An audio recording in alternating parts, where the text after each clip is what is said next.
Need for achievement is a central element to think about as we begin our journey into entrepreneurial mindset.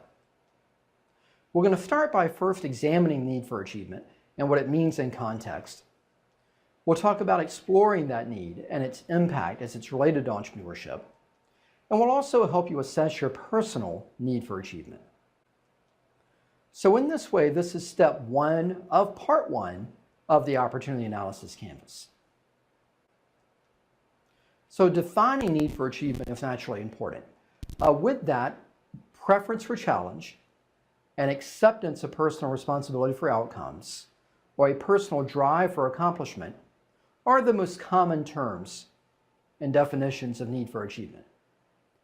We may call it drive, we may call it hunger, we may call it being a self-starter or being self-motivated.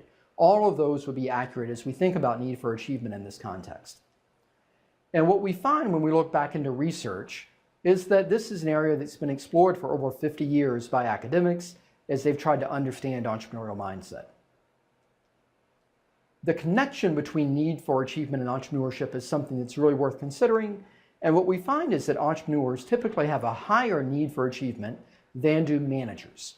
What we call a manager in this context is a typical government or corporate employee or mid to upper level manager in that environment. What we also find is that it is arguably that need for achievement that creates the entrepreneur. And so in that way, for individuals that score high in need for achievement, the likelihood of them becoming an entrepreneur is even greater. So in that way, it's a question of kind of cause and effect. And in this way, we would think that the cause of entrepreneurism might in fact be attributable to individuals that have this higher need for achievement. We also see that a high need for achievement makes for better entrepreneurs. Naturally, if you have a greater motivation, a greater drive, a greater level of commitment, you're going to have higher involvement in your job and in your career. You're going to have higher organizational commitment to colleagues and suppliers and partners and customers and investors. So in that way, we see that need for achievement is both an enabler and an empowerer of becoming an entrepreneur, but also very valuable for entrepreneurs. And when we look at the history of opportunity and how humans have created value over time and what have been the forefront of being able to do that, it was the hunter, the grower, the warriors early on. It then became the craftsmen and the explorers and the merchants and the mechanizers. It went on to industrialists and to oil drilling. More recently, the corporate path, the corporate executive. More recent than that, in financing, investment banking, private equity, something we hear a lot about today. But the next phase of this, as we think about where is great value going to be derived, where are the highest need for achievement going to be realized and motivated, and it's in the startups, of making useful things faster than corporations, of taking larger risk for larger rewards, being more innovative, and creating more value in the marketplace is increasingly becoming the home and the responsibility of the startup and the startup founders. And we're beginning to see that evolve in a variety of different ways. The independent contractor is something that is gaining a lot of momentum in the US and elsewhere. Outsourcing, something that we're familiar with traditionally in manufacturing, but we're seeing it in software development. We're seeing it in R&D. We've seen it for years in customer support. So there are a variety of different pieces of the organizations that are being outsourced, and in many cases, it's small and entrepreneurial firms that are playing a role in providing that outsourcing. Intrapreneurs is something that you may have heard of. Essentially, it's the individuals that are highly entrepreneurial within a corporate setting. The company hackathons, the 20% time to do what you want, a la Google, the entrepreneurs in residence. There are a variety of models whereby corporations are trying to create a climate for their employees to be more entrepreneurial. And that, again, is what we'll call intrapreneurs. Sidepreneurs is something that is increasingly popular, where individuals have a day job, but they also work nights or weekends or on their days off doing something else that may be in their career line. They may be a marketing person by day or a graphic designer by day, but they're also going to do some graphic design work separately for other individuals outside of their company at night or on the weekends.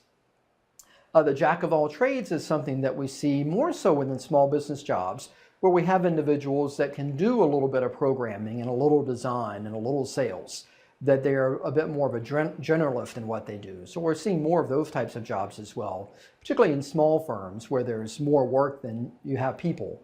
But ultimately, we see this element of becoming an entrepreneur that is increasingly popular and maybe increasingly necessary. And so when you look at futurists that are thinking about the corporation of the future and the business of the future, many of them forecast that we will all become entrepreneurs, that the element of benefits and pension plans and company essentially taking care of us is going to go by the wayside, and that everybody's going to be a free agent, and that everybody's going to be an entrepreneur, and that you're going to broker your skills and negotiate your own contracts and your own work for everything. Now, it may not reach that, but it certainly is an interesting thing to think about, and it's an interesting thing to be aware of on the path to becoming an entrepreneur. And we're seeing this happen in a variety of different formats. When you look at what are some tools and resources out there in online communities, there are many. There's Odesk, Elance, Freelancer, 99 Designs, and dozens of others. So what I've done here is I've tried to highlight the big four, if you will. So when we look at the number of freelancers that are out there, the number of people that are doing graphic design, the number of people that are writing web copy, the number of people that are doing programming, computer programming assignments and tasks, the numbers exceed 10 million. When you look at the number of jobs that have been posted, we see tremendous numbers there, millions and millions of jobs posted. When we look on the lower left side of what do they charge, what this means is that if you pay a $300 tag to Odesk, if you pay a $300 fee as an entrepreneur to have a project done, to have a logo design, for example, 10% of that will stay with Odesk, and that's essentially their management fee. But the other 90% of that goes to the individual that's actually designing that logo. And so what we see here are these marketplaces that are emerging, whereby for reasonable affordability, entrepreneurs and small businesses and even large businesses can contract out jobs to freelancers online to deliver that work.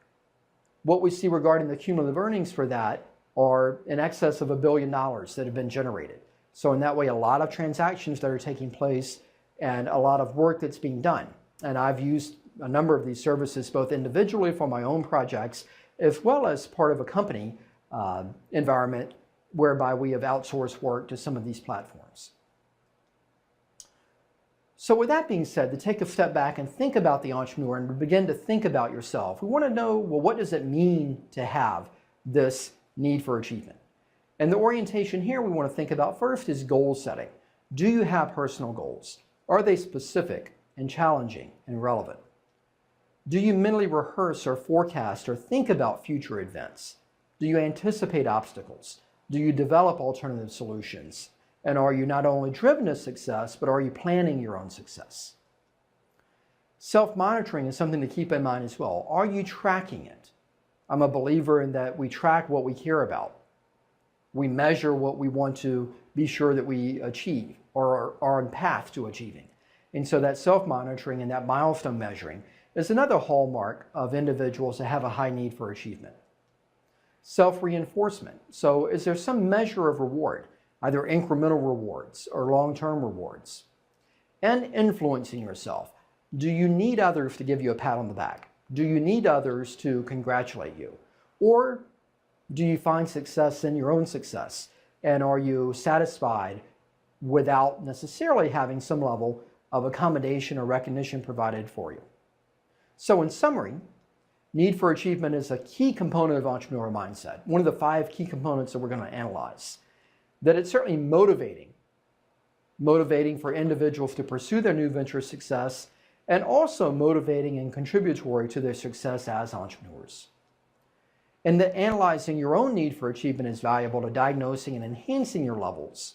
And we are all at different levels.